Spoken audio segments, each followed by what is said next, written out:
하나님을 믿는 특권. 히브리서 3장 10절. 저희가 항상 마음이 미혹되어 내 길을 알지 못하는도다.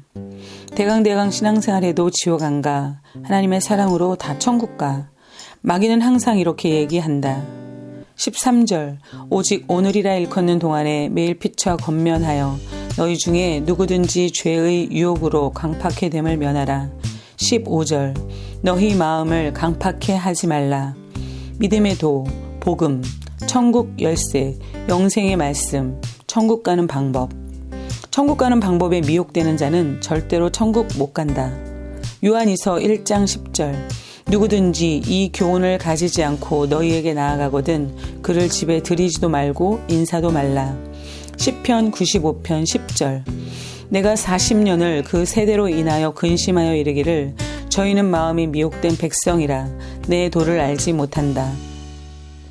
아멘. 기준을 잡아줄 뿐이다. 기준을 지킬 뿐이다. 어제는 몇몇 성도님들의 힘듦이 보여서 마음이 좀 그랬다. 말씀대로 살지 않으면 계속 고통일 텐데. 환난과 궁핍 속에서도 귀한 물질을 드려야 하는 것을 알기에, 지옥이 있는 것을 알기에, 그렇게 하는 게 맞다는 것을 알기에, 순종이 정상이라는 것을 알기에 기준만 계속 외칠 뿐이다. 나는 어떻게 여기까지 왔나 모르겠다. 하나님께 간절히 기도한다. 잘 이기게 해달라고. 나를 도와주셔서 여기까지 인도해 주신 하나님께서 그들도 힘껏 붙잡아 주시라고.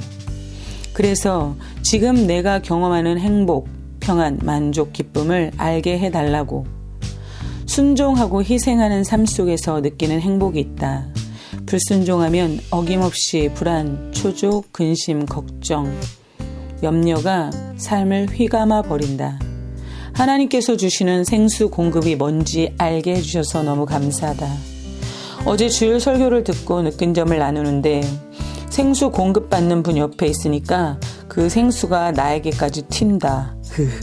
기분이 너무 좋았다. 아멘이 절로 나온다.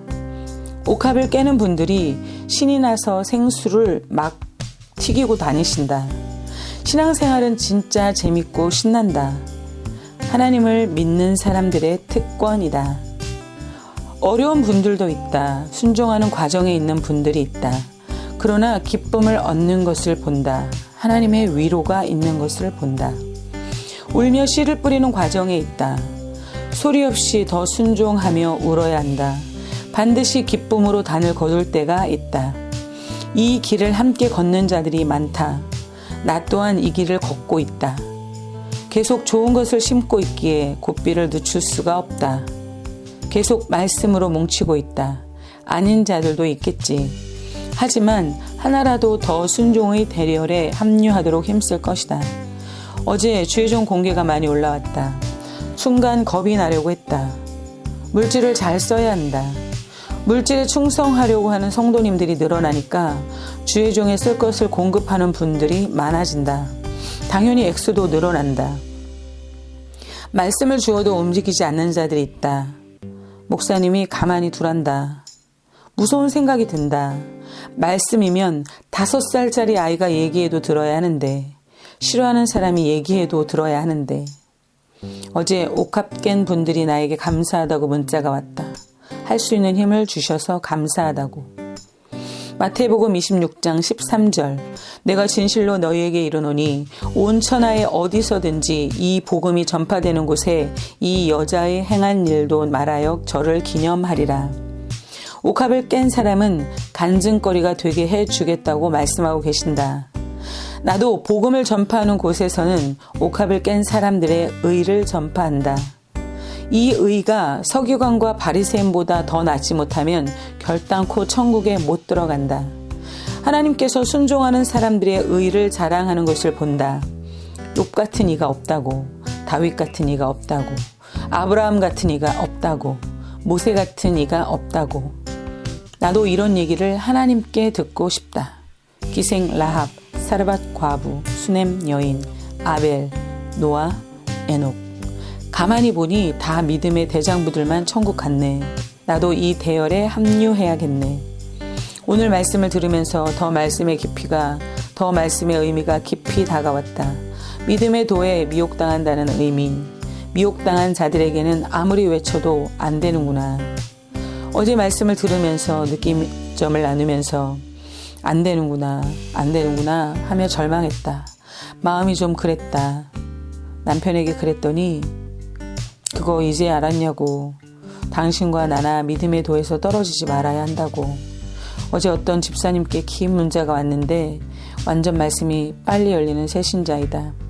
어제 옥합을 깼는데 자기네들이 사생자인 것을 몰랐다고. 대강 신앙생활하고 살았지만 하나님께서 그냥 아무 일 없게 해주신 것이 사생자이기 때문에 그런 거였다는 것을 알았단다. 참 놀라웠다. 말씀이 들리나 보다. 완전 초고속이다. 말씀의 코드가 같아진다. 함께 식사하는 것이 너무 즐겁다. 점점 더 말씀에 순종하는 자들이 모이는 듯 하다. 어제는 십자가의 예수님이 믿어지는 것이 참 감사했고 말씀이신 예수님이 믿어지는 것이 너무 감사했다. 물질이 하나님의 것이라는 것이 믿어져서 감사했다. 생사화복의 주관자이신 하나님이 믿어지는 것이 너무 감사했다. 예전에는 불순종하는 자들이 내 글을 좀 읽고 순종의 대열로 들어왔으면 하는 바람이 많았다. 내 욕심이라는 것을 알았다. 순종하는 자들과의 공감대 형성, 그 이상 그 이하도 아니구나 라는 것을 깨달았다. 불순종하는 자들에게 점과 흠만 잡힐 뿐이다. 나는 그냥 내 느낌만 적을 뿐이다. 담임 목사님이 교통정리해 주셨다. 그냥 취할 것만 취하고 버릴 것은 버리라고. 유은선 사모 느낌이니까 느낌으로 끝내라고. 그 이후로 좀 자유로워졌다. 나는 이 시간이 너무 좋다. 생각을 정리하는 시간이고 말씀으로 기준을 잡는 시간이고 결단하는 시간이다. 세상이 평온하다. 세상은 성경에 기록된 대로 되어지고 있다. 말세에 나타나는 징조들이 나타나고 있다. 주맞을 준비에 총력을 다해야 한다. 오늘 밤에 예수님이 오셔도 기쁨으로 맞이할 수 있도록 기름 준비, 달란트 남기기, 양대기 이렇게 살면 행복도 주시고 형통도 주신다. 진짜다. 말씀을 믿어야 한다. 더디 오리라고 생각하고 그냥 살던 대로 살면 안 된다. 기름 준비, 달란트 남기기, 양대기 점수를 올려야 한다. 내가 판단할 때 스스로 100점이 안 된다면 무조건 지옥이다. 내가 100점이라고 판단해도 공력 심판을 하시면 금은 보석으로 나무 풀로 했는지 다 드러날 텐데 무조건 지옥은 가면 안 된다. 영원하니까. 천국을 위해 살아야 한다. 모르면 천국 갈 것 같은 사람에게 물어봐야 한다. 천국만 가자. 방법은 주말을 준비하면 된다. 기름 준비, 달란트 남기기, 양대기. 아멘.